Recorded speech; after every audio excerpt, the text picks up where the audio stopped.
Hi guys, welcome back to the channel.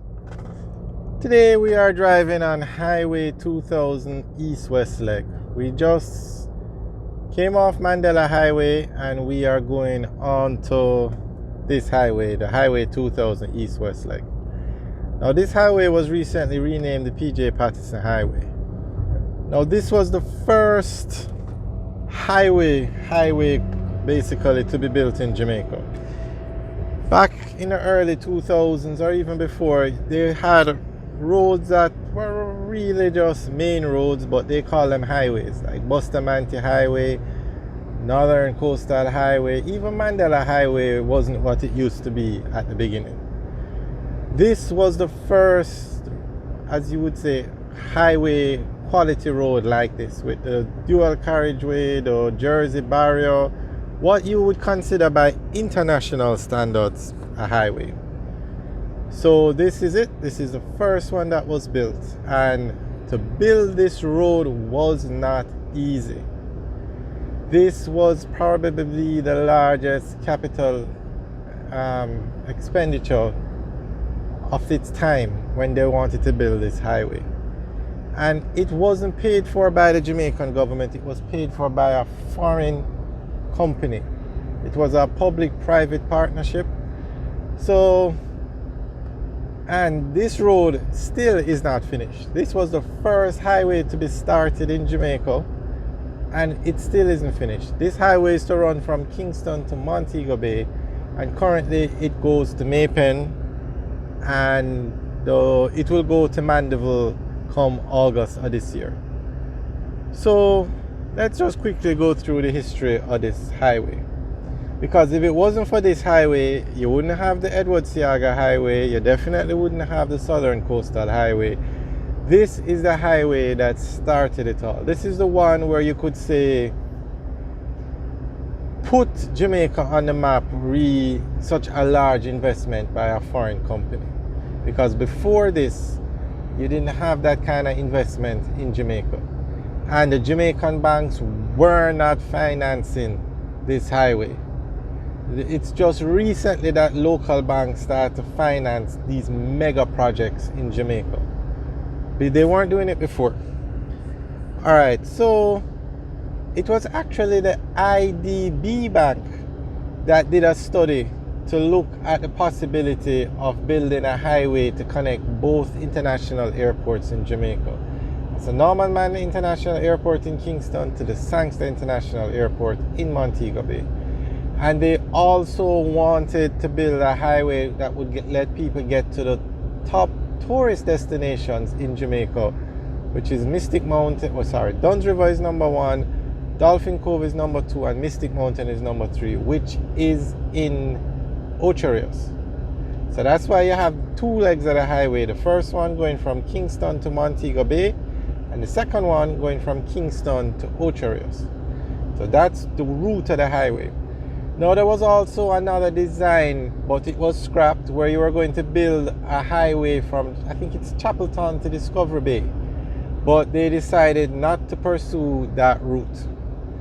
Alright, so the IDB did the study, and they said yes, it would be possible based on the routes, and it would also be possible to finance it by a foreign company. So you had to get, because at the time, the local markets just wasn't going to cut it. So in other words, if you get a consultant report from a local company, it's going to be very hard for a foreign company to work with that. So they went to foreign consultants, foreign engineers, basically people who are known in the road industry, to do the reports, the feasibility studies, the costing, everything, because they had more expertise in building roads. And basically it was done, the reports were done, and then it was presented to the government that, okay, this is what you need. And at the time, PJ Patterson was the highway, PJ Patterson was the Prime Minister, and he jumped on the project. He made it a top priority for his administration to build the road. And the opposition at the time was against building the highway. They said, one, it was too expensive. Two, I mean, there was a lot of criticism about building the road. One was the cost, and this is nothing to do with the opposition now. Just people were saying, one, Jamaicans are not going to pay toll to use a road, and they were saying it's going to be too hard to build a highway, and there was a lot of opposition. And a lot of foreign companies said too that, it's just not going to be feasible. Because remember, the foreign company was going to pay to build a highway and then recoup the cost over 30 or 40 or even 50 years via the collection of toll. Yes, the government of Jamaica gave a guarantee or revenue, but you still had to wait 30 or 40 years to recoup the cost of building the highway. Anyway, Mr. Patterson was very instrumental in getting this highway done. And at the opening, I remember the opposition said if it was not for Mr. Patterson's leadership and determination, this highway would not have been built. But it was built, and this leg has his name. It's called the PJ Patterson Highway. Now back to the process. So the feasibility studies were done, and then they went out and got basically bids, etc., from a lot of foreign companies. And then the bids came down to like 24, then they narrowed it down to 12, and then they narrowed it down to 4. And you'll be surprised that China Harbour Engineering Company was not one of the 4. I don't think China Harbour Engineering Company even bid. Well, I'm not sure if they bid, but they were not one of the last 4. So China Harbour Engineering Company did not build this leg of the highway, which is very surprising because they build almost every major road in Jamaica now. We'll get to how China Harbour Engineering came to be involved in Jamaica in another video. So basically it came down to 2 companies, and the contract was awarded to, I think, Bourg, a French company. So before they got to the giving out the bid, the last 4 companies that were left in the pool said, listen, it's too expensive to build a highway from Kingston to Montego Bay in one go. Let us build it in phases. So that is why we have this thing now about Kingston to Maypen, Maypen to Mandeville. Can you imagine if we could have looked in a crystal ball and seen how successful this highway was and build a highway? I think it was 2006, 2008. If we had this highway going all the way to Montego Bay, if they had just built it in one go, it would have been really something. Anyway, it was built in phases. I think Kingston to Sandy Bay was the first leg, and then Sandy Bay to Maypen, and then now they're working on Maypen to Mandeville. So it's moving very slow, I must say. They're building it in sections.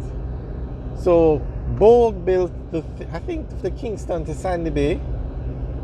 I'm not sure if they did Sandy Bay to Maypen or China Harbour Engineering Company had come on the scene by then. But nonetheless, the way it works now is Bogue, the French company, was given a contract, and they built the highway from Kingston to Maypen or Kingston to Sandy Bay, and then they put up the cost. I think the Jamaican government put up something. I'm not sure if it was a guarantee, but basically Trans Jamaica Highway Company was set up to collect the toll on the road.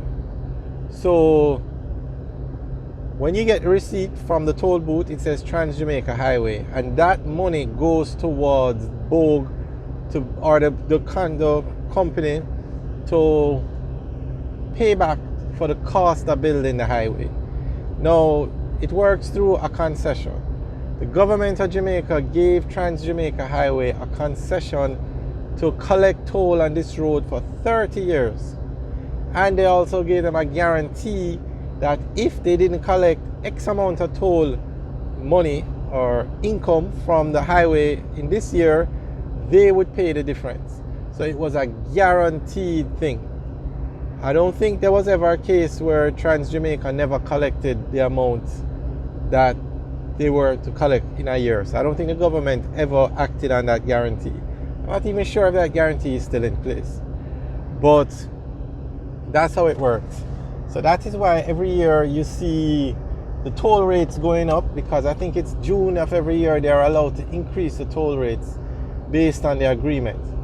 And the important thing to note is that the Jamaican government owns this road.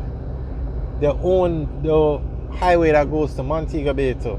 But that one operates on the same concession agreement, so they pay the toll and the toll money goes towards building the road. Now at the time that was the only way to do it.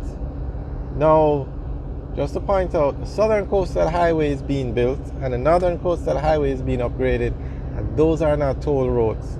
That is how far Jamaica has come. The government of Jamaica is paying for those roads, so there is no toll associated with it. So basically that's just a quick summary of how this highway was built and how significant it was, because this highway was very successful. I think the Trans-Jamaica Highway has even gone public, the way it was so successful. So all those persons who said nobody would use the highway, Jamaica's not going to pay toll, they were wrong. It's just a pity that this highway was not built all the way to Montego Bay in one go. And it's a pity they're taking so long to build it out. It should really have been finished already, because Jamaica is expanding so quickly that we need this road to go all the way to Montego Bay. Yes, you have the Northern Coastal Highway that's been upgraded, but that one runs on the north coast. You have the Southern Coastal Highway, south coast, or it runs along the coast. This is the highway that takes you through the middle of Jamaica, so we really need it to get going. I mean, China Harbour Engineering Company is now building the highway because they took over from Bogue. They get all the major contracts now, and they do a good job, I must say. They do a good job. Alright guys, so that's a brief history of Highway 2000. Stay tuned, we'll do a video on how China Harbour Engineering Company came to operate in Jamaica, and that's a very interesting story. Alright guys, have a good day. Remember to like, share and subscribe.